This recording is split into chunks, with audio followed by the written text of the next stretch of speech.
Welcome to 3 minutes. Ayyanar துணை இன்னைக்கு எபிசோட என்னென்ன நடந்துச்சுன்னு பார்க்கலாம் வாங்க. மறக்காமல் ஒரு சப்ஸ்கிரைப் மட்டும் பண்ணிவிட்டு பாருங்கள்.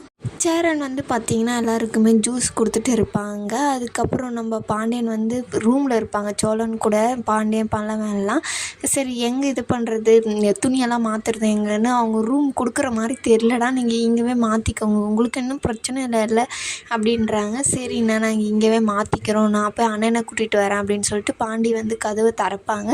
பார்த்தோன்னே அவங்க அண்ணன் எல்லாருக்குமே ஜூஸ் கொடுத்துட்டு இருப்பாங்க. அது பார்த்தோன்னே ரொம்ப கஷ்டமாயிரும் அவருக்கு.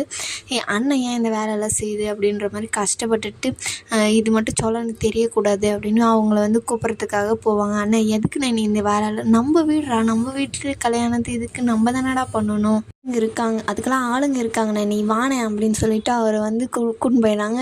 கூட்டின்னு போனோடனே சோழன் எங்கே அப்படின்னு கேட்குறாங்க. அவன் ரூம் பாத்ரூம்குள்ளே இருக்கான் அப்படின்னு சொன்னோடனே இப்படி பார்த்தானா அவன் செம்மையாக டென்ஷன் ஆயிடுவானே.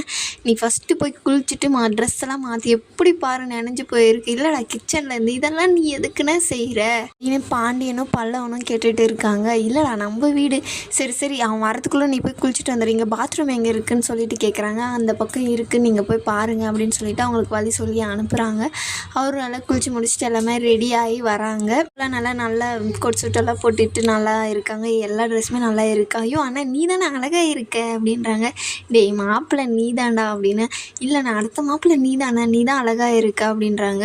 பாருண்ணா என்ன சொல்கிறான் இவன் பாண்டி அப்படி சொல்கிறாங்க.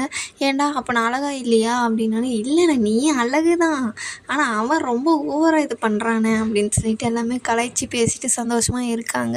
அதுக்கப்புறம் பார்த்திங்கன்னா கார்த்திகாவும் அவங்க அம்மாவும் வராங்க. வந்தோடனே சோழன் வாங்க நீங்கள் வந்ததே ரொம்ப பெரிய சந்தோஷம் அப்படின்ட்டு, எங்கே நீ மட்டும் இருக்க, எங்கள் மாப்பிள்ளை வீட்டுக்காரெல்லாம் நம்மக்கிட்ட பேச மாட்டாங்களா, வரவேற்க மாட்டாங்களா அப்படின்ட்டு பொண்ணு வீட்டுக்காரர் கேட்குறாங்க. மாப்பிள்ளை வீட்டிலேருந்து வரோமே அப்படின்னு சொல்லிட்டு அவரும் போய் நிலாவோட அப்பாவை கூப்பிட்றாரு. அவர் ஃபோன் பேசினே பயங்கரமாக சீன் போடுறாரு. சேரனை அவர் கண்டுக்கவே இல்லை. சரி அவர் ஏதோ ஃபோன் பேசிகிட்டே இருக்காரு, அத்தை அப்புறமா பேசுவார் அப்படின்ட்டு இப்போ சொல்கிறாங்க. சரி அப்படின்ட்டு அவங்களுக்கு ஜூஸ் கொடுத்துட்டு கார்த்திகா ஜூஸ் வேணான்னு சொல்லிடும். அதுக்கப்புறம் பார்த்திங்கன்னா இவங்க அவங்க மேடையில் நிற்க வைங்க அப்படின்னு சொல்லிட்டு கூப்பிடுவாங்க. அதுக்கு அண்ணன் வரட்டும் அப்படின்னா, அண்ணாலாம் வெளியே நின்றுட்டு இருக்காரு, இவன் கூண்டு போட்டோம் அப்படின்னு சொல்லிட்டு நிலாவோட அண்ணனை கூட்டிகிட்டு வர்றாங்க. அதுக்கப்புறம் பார்த்திங்கன்னா வெளியே கார் பார்க்கிங்கெல்லாம் பண்ணணும் அப்படின்னு சொல்லிட்டு பேசிகிட்டு இருக்காங்க. கரெக்டாக நம்ம பாண்டி வரும்போது இங்கே பக்கத்தில் தான் இது இருக்குது, கார் பார்க்கிங் இருக்குது, அது மட்டும் நீ கொஞ்சம் பார்த்துக்கிறியா, எனக்கு கொஞ்சம் வேலை இருக்குது.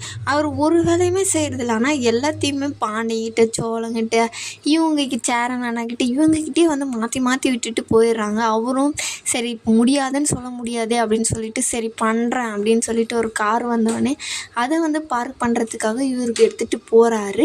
அதுக்கப்புறம் நம்ம வானதி ஃபோன் பண்ணோம், நாங்கள் வந்துட்டோம் அப்படின்னு சொல்லிட்டு வந்தோடனே அவங்களெல்லாம் கூட்டிகிட்டு ஜூஸ் எல்லாம் கொடுத்து சூப்பராக இருக்குது இதெல்லாம் அப்படின்னு சொல்லிட்டு சொல்கிறாங்க. அப்புறம் நம்ம நிலாவை கூட்டிகிட்டு வருவாங்க. சூப்பராக இருக்கும், அவங்க போட்டுகிட்டு இருக்க ட்ரெஸ்ஸு அவங்களுக்கு ரொம்ப அழகாகவே இருக்கும். அதுக்கப்புறம் அவங்க வெளியே வந்தோடனே அவங்களுக்கெல்லாம் ஜூஸ் கொடுத்தீங்களா அப்படின்ட்டாங்க. அவங்களுக்கெல்லாம் ஜூஸ் கொடுத்தாச்சுமா, இல்லை எனக்கு முன்னாடி நீங்கள் கொடுத்தா தான் நான் மேடை ஏறுவேன் அப்படி சொல்கிறாங்க. சொன்னோடனே பார்த்திங்கன்னா சரிம்மா இப்போ ஏன் ஜூஸு தானே கொடுக்கணும் அப்படின்னு சொல்லிட்டு அவங்க அம்மா கையில் இவங்க மாப்பிள்ளை வீட்டுக்காரருக்கு எல்லாருக்குமே ஜூஸ் கொடுக்குறாங்க. அது செமையாக இருக்கும் நிலாவோட இது.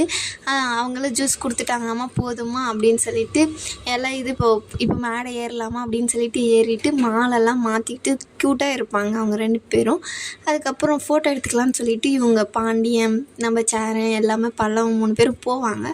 கரெக்டாக வேறு ஒருத்தரை நிற்க வைப்பாங்க வேணுமெனத்துக்குன்னே. இவங்க என்னோடய பார்ட்னரு இதில் அப்படின்னு சொல்லிட்டு அவங்க ஓரமாக போய் நின்றுட்டு சரி இருடா அப்புறமா ஃபோட்டோ பிடிச்சிக்கலாம் அப்படின்னு சொல்லிட்டு ஒரு கேவலமாக பண்ணுவாங்க. இதோடு இந்த எபிசோடு முடியுது. மறக்காம ஒரு லைக் பண்ணி